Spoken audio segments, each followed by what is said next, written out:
No, look, there's I always say I respect Terence Crawford. He's a very talented Yeah. fighter, but he just win uh, one big fight.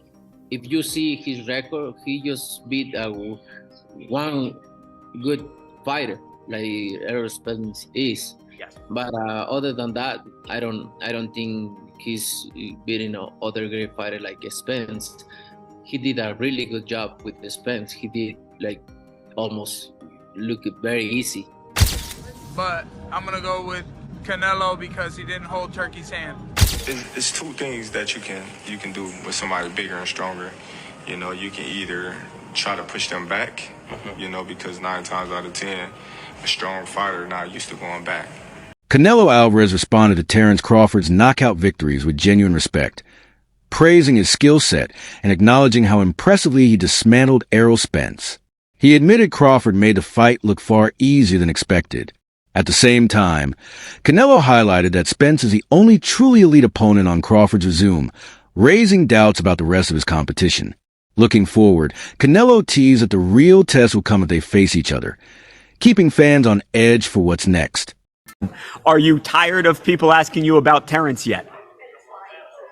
No, look, there's I always say I respect Terence Crawford. He's a very talented fighter, but he just win one big fight.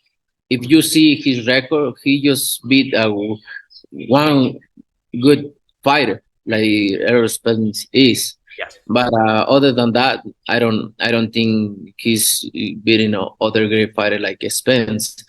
He did a really good job with the Spence. He did like almost look very easy but I knew Terence Crawford is a great fighter. But you never know in boxing. We'll see. Canelo suggests he already has a clear read on Crawford's style and tactics, expressing full confidence in how he's preparing for the clash. With a grin, he adds that Turkey Alaushik will be in for a rough night standing in Crawford's corner, hinting that the fight will carry not only high stakes, but also a personal edge that raises the drama even further. Nothing you're going to be able to do about it come fight night. I know Turkey's in your corner, I promise you. but look, it's going to be very difficult. He's going to be so mad that day. Believe me. I see you. I see you. You see I'm different. I see you too. Canelo's choice to spar with Jaron Boots Ennis is being praised as a brilliant strategy. According to Johnny Ortiz, Ennis mirrors Terence Crawford's frame and fighting style better than anyone else, making him an ideal partner in camp. Training with Ennis gives Canelo the chance to read Crawford's rhythm, study his movement, and adjust his physical tools while sharpening his own timing and defense. On the flip side, Ennis benefits tremendously by sharing rounds with seasoned champion, gaining lessons that accelerate his own growth. Ortiz views it as a rare win-win scenario, where both fighters elevate their game, proving just how calculated the decision really is.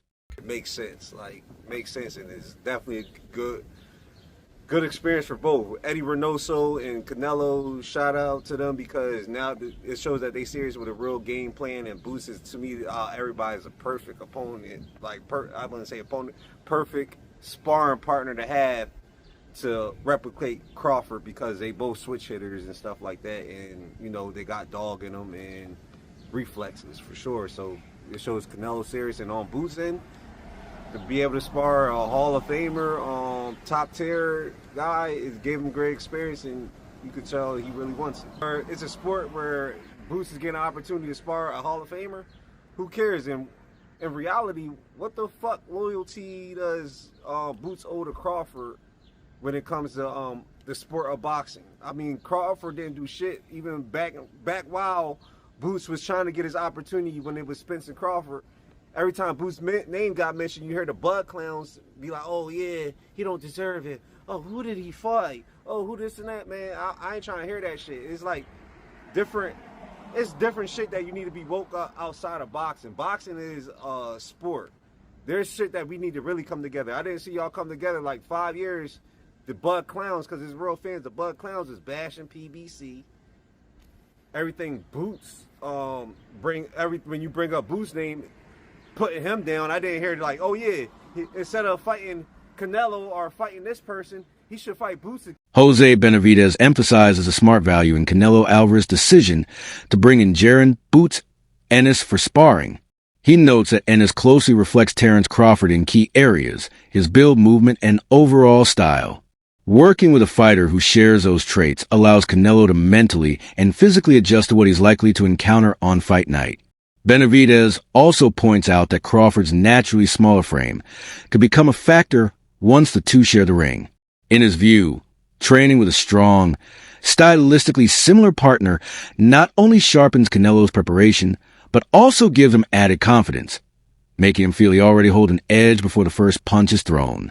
To give Canelo maybe a little bit more confidence that he is sparring somebody really good, and this is a really good fighter, and I think that would be a good motivation, for Canelo Álvarez. I just think that Crawford is too small for Canelo. I think Canelo's too big for Crawford.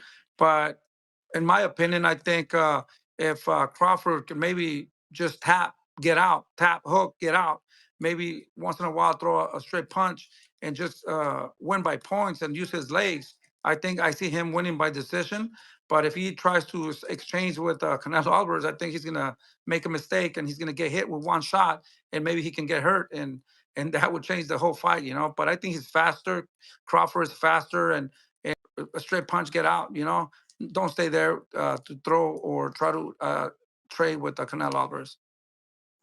Okay, fair to say. Fair to say. Now, do you feel like when it comes down to the demeanor of making that decision of bringing him in, does it show that he's taking this camp perhaps a little bit more serious than others? I mean, what do you think about just the move per se? It's very difficult to say. He's never brought anybody really good to his camp until this time. Maybe he's lacking enough of confidence, or maybe he just wants to use them to trick the people. Or, it's very awkward and very funny that he brought Ennis to his camp. So, but at the end of the day, they know what they're doing, and we got to respect that. And I think The landscape of boxing has entered a new chapter, with streaming platforms now driving record-breaking audiences for major fights. The blockbuster Netflix event between Jake Paul and Mike Tyson attracted an incredible 65 million viewers worldwide, cementing itself as the most watched fight in history. That moment showed the hunger for combat sports is far beyond what the old model predicted. Now, all eyes turn to the upcoming showdown between Canelo Álvarez and Terence Crawford, a clash carrying the possibility of topping even those staggering numbers. This isn't simply about two champions squaring off. It's about a global spectacle with a chance to rewrite history. Fans across every continent are eagerly anticipating whether this bout can ignite even more buzz and engagement than the Jake versus Mike phenomenon. Like Jake Paul, Mike Tyson, which was obviously on Netflix as well, the biggest concurrent view was, I think, 65 million. So at one stage of a time, 65 million people were watching that fight, which is crazy, hence why it broke Netflix servers. I do wonder what this does. I think it does around 10 to 15, which is still an incredible number. The problem with these two, and I was saying this morning actually to Gareth A. Davis, like, there's no antagonizer here, is there? No one is willing to play the role of the bad guy, the heel, the bully. And you almost need that a little bit. Like Jake Paul was actually quite smart in the way in which he promoted the Tyson fight. Obviously, look, it's Mike Tyson. But it was promoted so well where Jake was willing to be the guy that, I'm going to fuck up the greatest fighter of all time. He was willing to kind of say all those things and play that role. So people almost tuned in to see him get chinned as well. Neither of these guys are playing that role. Neither of these guys, I don't think, have crossed over massively to non-boxing fans. I mean, to us, they're like gods, but to non-boxing fans, I do wonder how much people know them. Terence Crawford has never been the type to shy away from big challenges, and his approach to facing Canelo highlights just how calculated his preparation is. He openly admits that taking on naturally bigger opponents brings unique obstacles, but he's confident in the answers he's developed. One key tactic, Crawford explains, is forcing larger fighters onto the back foot, a position they rarely thrive in since their size and power usually let them control the fight while pressing forward. It's two things that you can do with somebody bigger and stronger. You know, you can either try to push them back, you know, because 9 times out of 10, a strong fighter not used to going back, you know, so it kind of fucks them up in the head, you know. Yeah. Or you can just box them because some of them just slower than others because they got flat feet, and they just looking to load up on certain shots. Now, Crawford's definitely right here. There's 2 ways to beat a pressure fighter like Canelo. Either you put the pressure back on him, which is where guys like Triple G and Bivol had success, or you use your superior skills and footwork on the outside, which is how Floyd Mayweather won. Now, Crawford, he can't use the pressure approach because he's not as physically dominant as guys like Golovkin or Bivol. You know, Bud is a welterweight or junior middleweight jumping up. He doesn't have the size to push Canelo back. Now, the outside boxing approach, that is definitely Crawford's best chance against Canelo. Forcing them back breaks their rhythm. The second strategy is to drain their stamina and exploit flat-footedness, a weakness common among naturally heavier fighters. Crawford's understanding of these tactical approaches reflects his high boxing IQ. He knows the path to victory requires more than toughness. It requires the ability to turn disadvantages into strengths. His training camp has been built around these principles, sharpening both conditioning and tactical precision for the biggest challenge of his career. Canelo does struggle to cut off the ring at times. We saw that in the Skull fight. And he does load up on single shots now. But at the same time, Crawford is not the same pure boxer that Floyd Mayweather was. You know, Mayweather rarely got hit in that shell. And his form of countering, you know, a pull counter, for example, was, I'm not going to get touched and then I'll make you pay. Whereas Crawford's style of counterpunching is different. Bud will take one to throw 2 or 3 back. And he can't do that against Canelo because of the size and power difference. If Bud takes a clean right hand to throw back an uppercut or a hook, he's either going to get dropped or he's going to end up on his bike like Jermell Charlo. So while I do agree Crawford does have the superior skill set in this fight, but because he doesn't have the size to push Canelo back or the defense of someone like Mayweather to stay perfect for 12 rounds on the outside, I do think Canelo's size and power will make the difference in this fight. And that's why I like Canelo to win. Although much of the hype has centered on their rivalry, Terence Crawford has expressed genuine respect for Canelo Álvarez's legacy in the sport.